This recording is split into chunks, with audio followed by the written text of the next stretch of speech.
Hey everybody, Teresa here and welcome back to my channel. Today I'm hoping to share with you days 2 and 3 in my 2021 December daily album project. And so for day 1 I had this transparency and quite a bit shows through, and so I was thinking about what to put behind it. And some of this, there were a couple of stories for this day, and so I'm going to incorporate the two stories together. And one of the stories was about how we found this really cute little plaid Santa hat, and I took a couple of selfies with the Santa hat, just being kind of silly and goofy. And I created a cut file that says, "Let your heart be light." And I want to do some journaling about how there were some moments in the day that I kind of struggled and had a little bit of a hard time that day. But even though there were some rough moments, I still made a point of trying to find the things that brought me joy and trying to do things that bring joy, even when circumstances aren't exactly ideal. And so that's kind of the focus of this layout. And so I created the cut file. If you are a newsletter subscriber, look for this. I will send it out in my newsletter. You can sign up for that on our blog and also in my Instagram profile, and I'll also link the newsletter below. And it's just a simple "let your heart be light." And what I want to do is attach that here and have it so it flips up, and then the journaling will be underneath there. And so of course, because my hat is plaid, I wanted to use the Ali Edwards plaid patterned paper. And then I had the idea to do the 2x2 photos and use the Studio Calico film strips. And so there were some in the December daily product release as well. I didn't get those. I already had these from the Studio Calico kits. So I think I'm going to just use those because I already have them on hand. And so I've got 6 photos, and then I'll do some embellishments with the other little spots there. So I hope you'll follow along and have a good time watching this all come together. So my first step for this part of the process is just to cut down the photos and the little squares that I'm going to use behind the film strip that don't have photos in them.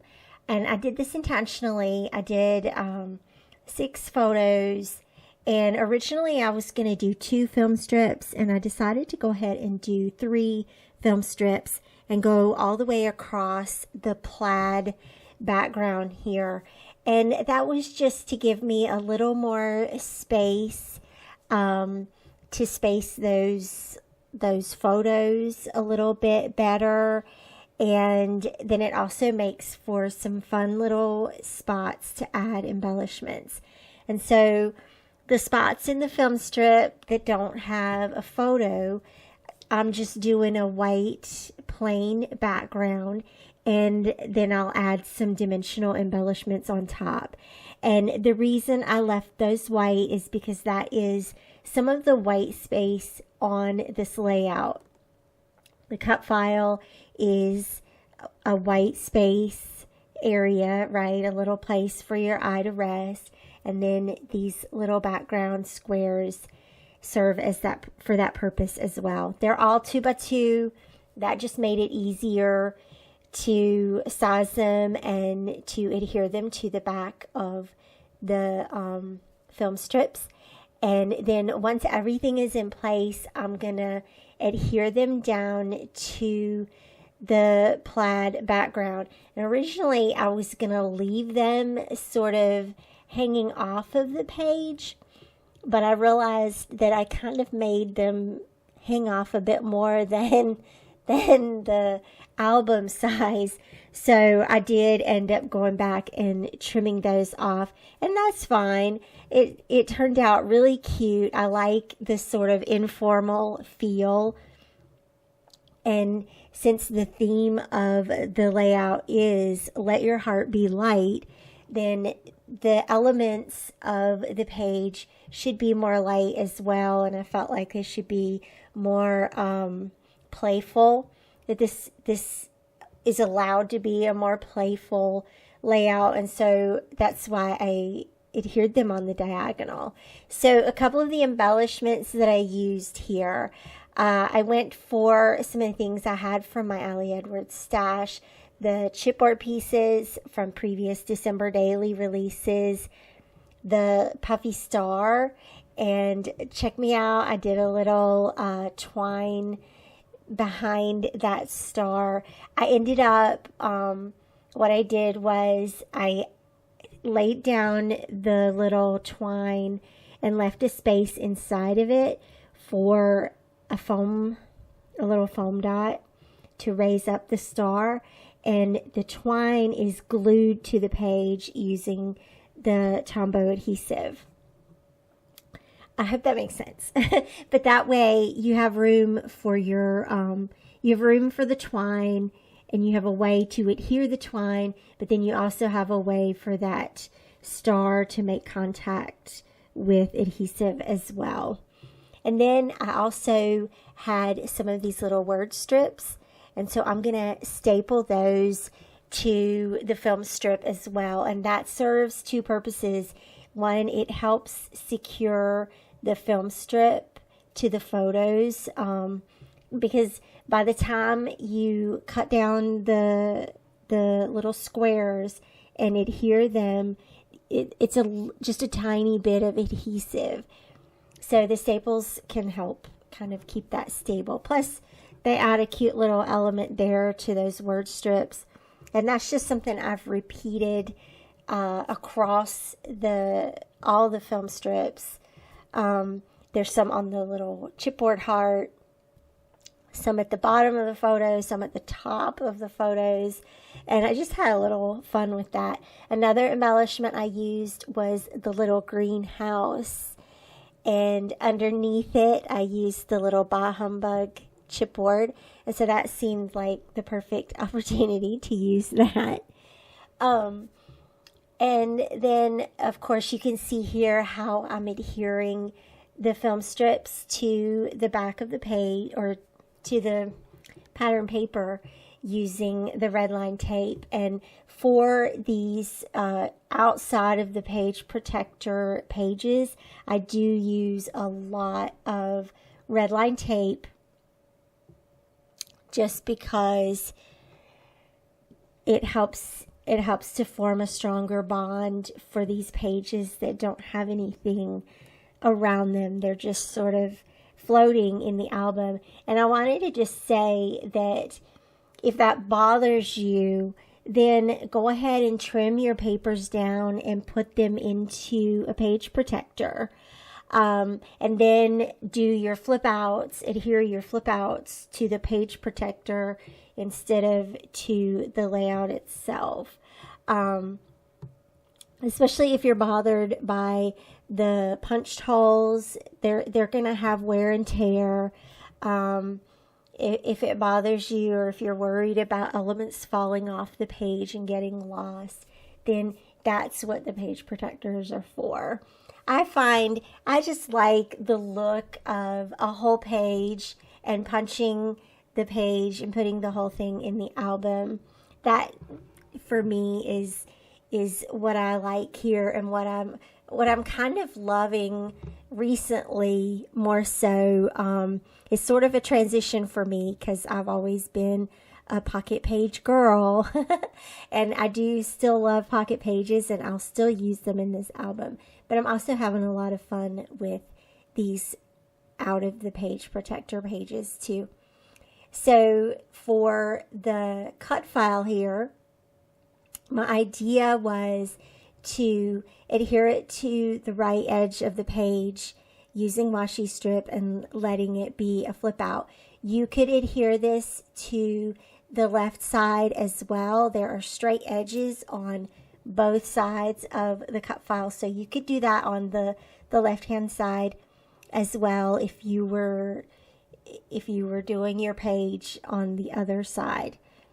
I went ahead and used this little star washi. I'm not sure where that came from. It showed up this year, I think, because it's in all my product from this year. And so I'm thinking it might be Felicity Jane, but don't quote me on that. My washis kind of get all mixed together, and I just call it my stash. So the washi is from my stash. For the date, of course, I wanted to add the number 2, and there's a couple of different ways that you can do this, right? I could have put a 2 inside the film strip, and truth be told, I just had more fun adding those embellishments, and so I decided that this little spot on the cut file would be a really cute way or a really cute place to stamp it. But when I laid out the day 2 across there, it looked a little bit lost. So I grabbed a little red tag from Ellie's Studio, made sure that it accommodated the day 2 stamp. I added the little star stamp inside of it as well. And that turned out really cute. You'll see, check out where I dropped my Y, and thankfully it just landed on the background that I use. Whoops. I'll fix that later, but anyway, everything worked out okay. And I'll tell you guys, I've gotten in the habit of having a wipe nearby when I'm stamping, and then just going ahead and wiping the stamp off as I use it. And that has been the greatest stamping hack of my life. Maybe now I'll have stamps that are a little bit cleaner. I don't know. Let me know what you think about that, if that'll actually work. But of course, the label had a little spot above the day 2 spot. So I grabbed the Paisley Press stamp set from a previous December daily that says all is not calm, and that seemed to be a perfect sentiment here. I'm going to stamp that in black, and then because that label had a little geotag on it, I don't know, I'm going to cover that up with one of the star puffy stickers. And then I just need to add a little bit of adhesive and stick that down. And then I'm going to move on to my journaling here. And so the journaling, I decided to do strips. And I just wrote some little sentences about being brave, and how I have shown some of the ways that I'm brave over the last few days, weeks, months, but particularly just today in particular, just on day 2. And some of those things were just reminding myself that I'm brave for getting up even after long sleepless nights. I'm brave for showing up even when I feel invisible, and just some different things like that. You'll be able to see a close-up of that journaling on the blog, of course. I hope you'll check that out at theresamoxley.com. And most importantly, I hope that you'll be inspired to take a rough day like this and turn it into something that reminds you of, one, taking time right now to let your heart be light, to find the things that bring you joy, like the hat, but also to see the ways that you are brave this season. Okay, so I'm going to move on to day 3 now that day 2 is all completed. And so I have the back side of that layout to work with today. And so what I've done is went through, there were a couple of layered templates in the digital December daily release. And so I worked with one of the 10 by 8 templates from that release. And what I did was I sort of deconstructed the template. And so I add all my elements, the photos, the journaling, whatever I'm going to include on the layout. I add that in Photoshop, and then I take away layers and print the different layers on different kinds of paper, and that's the deconstructed layout. And then once it's all printed out, I cut everything apart and put it back together. And so for the base layer, I have the journaling, and it's just printed on regular matte photo paper from Staples. And I left the photo blocks. They're just at a lowered opacity, but that way I know where to cut the page out for one, and where to adhere the photos to. So that's the base layer, and that's what's going to go here on my page. And then the photos are printed on photo paper.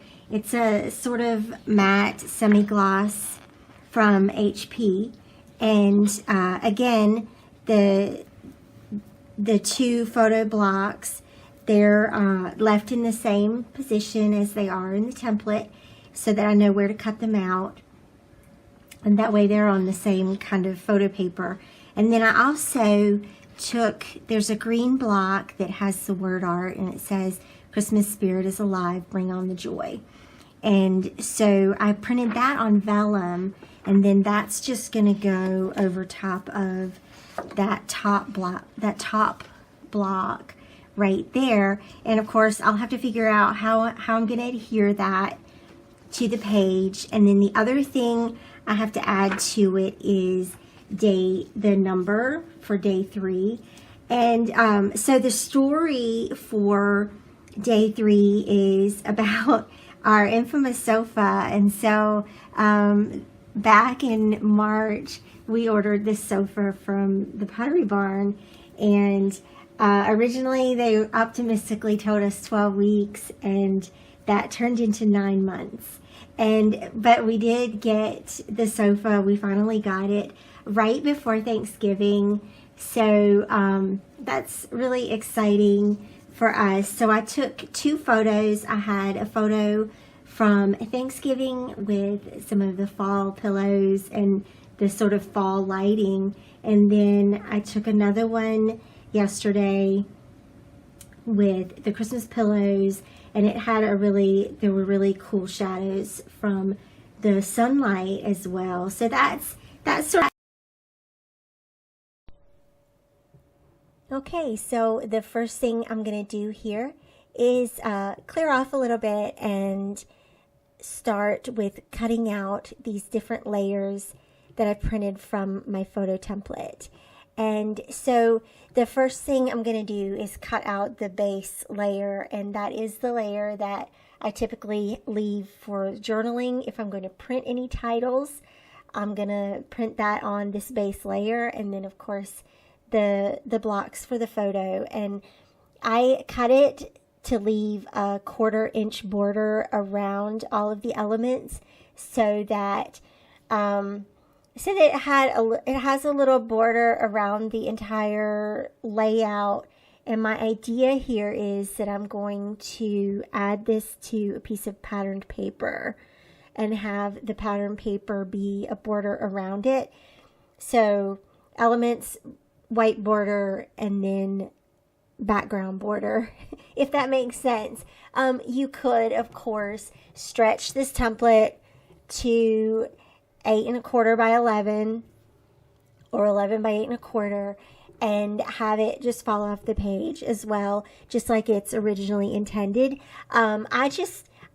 When I printed this, I printed it at 70%, I think, or 75%. And I did that intentionally because I wanted to have the space for the background paper and the space for the white border. And that's just a matter of preference. But I knew that I had some really cool pattern papers. And then, dumb me, I cut it short, and I ended up choosing this Felicity Jane pattern paper from a previous year, and then cut it too short. But it ended up working out, and I'll tell you why. One, it worked out because I decided that I was going to go ahead and work with that, because I really liked this pattern paper. And I'm going to just say that the other pattern papers that I considered had these kind of strange background colors to them. The other Felicity Jane paper had that like beige background color. So here you can see I'm going to cover what's lacking with the little red washi tape. And this ended up working out really nicely. One, it reinforces the punched holes. And so I did that intentionally. I put the washi tape on the side with the punched holes. And then you'll see when I put the photo template layout on top of it, I'm going to center that in between. You can see it right here. I'm sort of visualizing centering it in between the edge of the washi and the edge of the layout, instead of across the whole layout. The other thing that I wanted to do was, I knew that I wanted to put the number on that side where the washi tape is. And so you can see how it sort of all worked out in the end. It just sometimes takes a little working with it. And just like I always say, gesso covers a multitude of sins. Washi tape covers too. I've done that quite a few times in this album already. And it's just day 3. Stick with me to see more ideas of how you can use washi tape to cover all your mistakes. Okay, so the other thing I did, you'll notice, is I found that little red transparency star just fell out of my box of 3s. And that ended up to be serendipitous, because I'm going to use that to adhere the vellum with. And so that ended up working out perfect.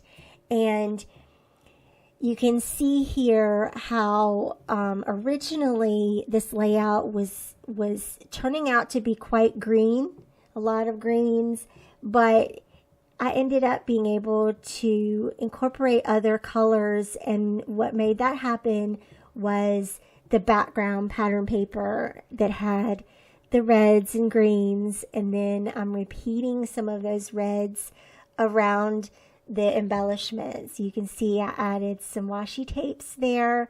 I think those are both a bit of crepe paper, and then the 3 that I decided on was this little green polka dot one, and I think that's from Freckled Fawn. So I'm going to wrap up all the pages, let you see it in the album. Thanks so much for watching, and I'll see you back here again soon. Bye-bye.